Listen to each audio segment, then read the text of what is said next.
The year is 1976. A game named Seawolf hits the floor of arcades, designed by David Nutting.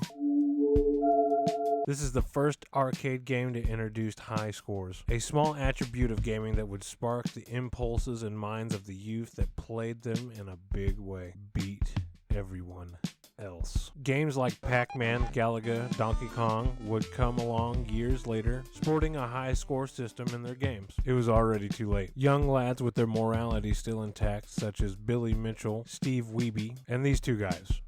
For whatever reason, they have to include the fact that they're Billy Mitchell's friends. And to even find these people, I had to type in this. They would go on to take something that originally was just made for people to enjoy and establishments to make money, farming the pockets of innocent children to the thing they now embody. Being the best at Pac-Man.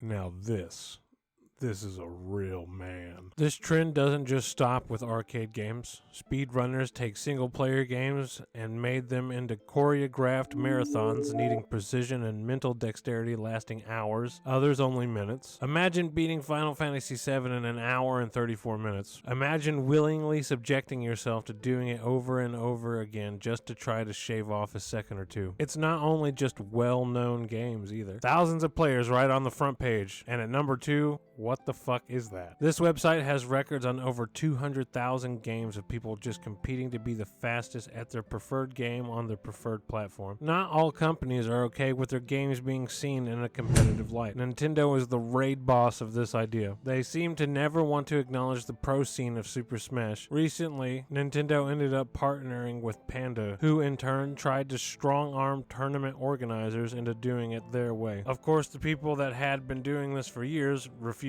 Panda went on a power trip, now being partnered with Nintendo. They would use that power to shut down the biggest Smash tournament of the year, maybe even ever. Needless to say, people were not happy. If you want to hear more about that subject, go to Father Moist's channel or Lugwig. They both have videos going very deep into the subject. Let me reel you back in with probably the most jarring and unexpected shit you'll hear for the rest of the year, brother. Excel. Yes, the computer program. They literally cast people working in Excel. They have a goddamn APM counter, like we're over here playing StarCraft. Look at what they're doing too. Look at these questions they have to answer. Feel free to pause and read them. I want you to take it in. This is not some kind of one-off thing either. They just had an international team finals tournament game 2 months ago.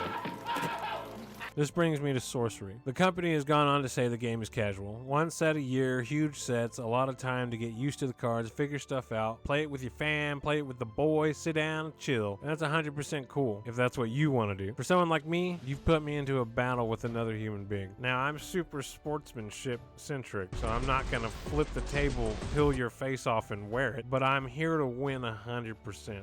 My brother is the same. My friends are the same. For me, it's as natural as eating. I'm 100% happy for people that want to play the game casual. I'm 100% willing to play with people that want to play casual and keep it casual. But when someone makes something and releases it into the wild, it kind of takes on a life of its own. Not only that, the game has complexity and strategy that will only get crazier the more sets that are released. It's like I'm waiting for patch notes. I don't know how long the slow formula will work. For now, with a huge set and new players needing to learn, it's probably good it's slow right now. Hell, League of Legends has something that is very close to the same thing. They release champions, mini sets, to shake up the meta, or they don't, and the meta evolves naturally. Once a year, they do a huge shakeup, a brand new set, introducing new strats, new problems, needing new solutions, and rekindling the competitive spirit of many players. Some people think that some of these things are negative, such as complexity, but new players get into League of Legends daily. Just look at the list of items in League, look at the amount of individual champs,